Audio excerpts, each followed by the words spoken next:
Hello, my name is Jonathan Lee.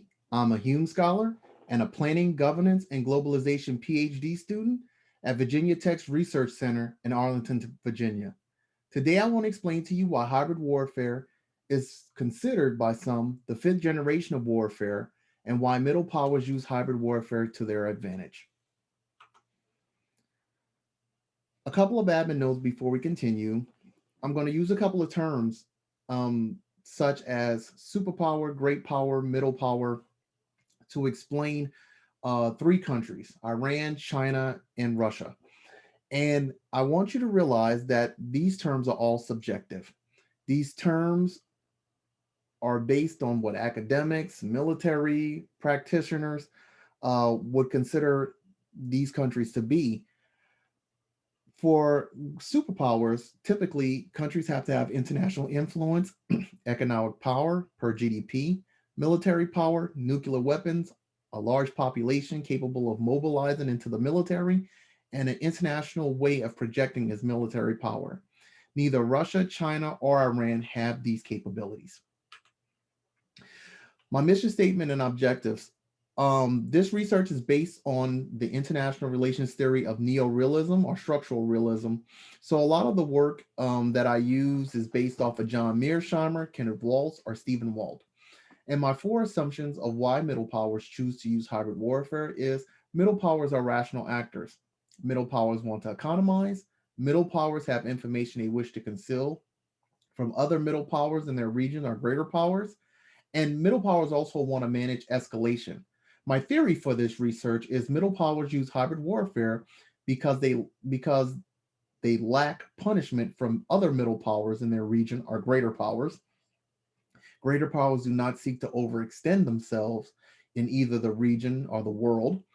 Greater powers cannot agree on how to deal with hybrid warfare threats effectively. And lastly, is not beneficial or in the national interest of greater powers to intervene where middle powers conduct hybrid warfare. If you look at this graphic, you will see a different colors ranging from kind of like a light gray to a darker gray. And if you notice around Russia, a lot of the dark gray, or where it's really dark, is around Eastern Europe. So the countries that border Russia. Some of these countries have joined NATO, like Estonia, Latvia, Lithuania, while other countries didn't, such as Georgia and Ukraine, which Russia has used hybrid warfare in both of those countries. It's the same in the Middle East. You will notice that in some parts of the Middle East, like Afghanistan or Iraq, it's a little bit darker. Um, Around Israel is a little bit darker around that area, and that's because of Iranian influence. And the long and short of it is, countries like Russia want to get back on the global stage like they were when they were the Soviet Union.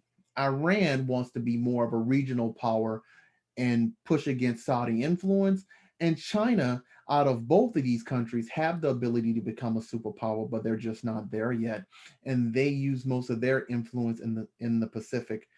So countries such as Asia and smaller countries and countries such as Japan, sorry, and smaller countries, they use a lot of hybrid warfare. Each of these countries have a doctrine on how and what they do to use hybrid warfare, such as Russia's Primakov doctrine and Gerasimov doctrine.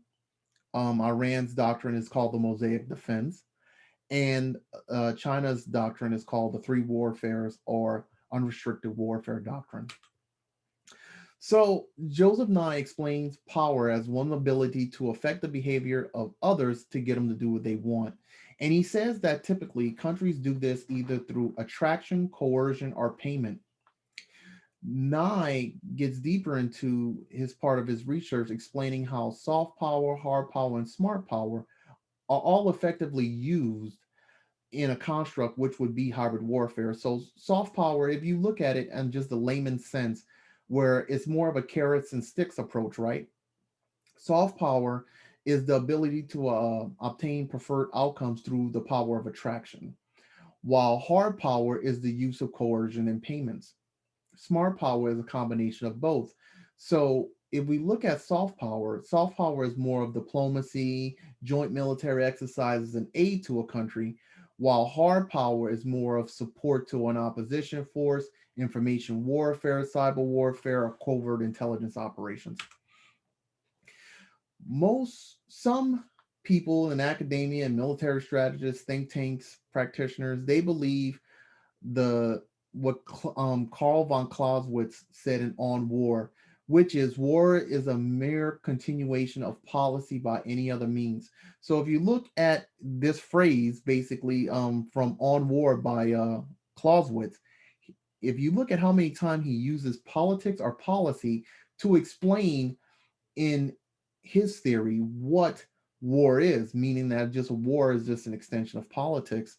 However, Clausewitz's theory is more of kind of like the first generation of war, which is basically, columns and formations and, flintlock rifles and pistols.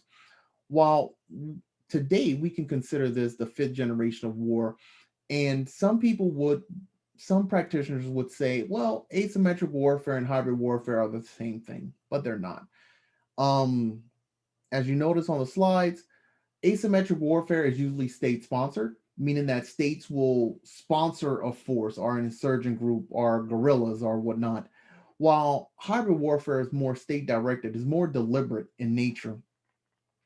Uh, weak actors in asymmetric warfare, such as terrorists, insurgents, guerrillas, they might get backing by a state, but hybrid warfare uses more military forces, more conventional forces, more special forces that actually fight with these individuals.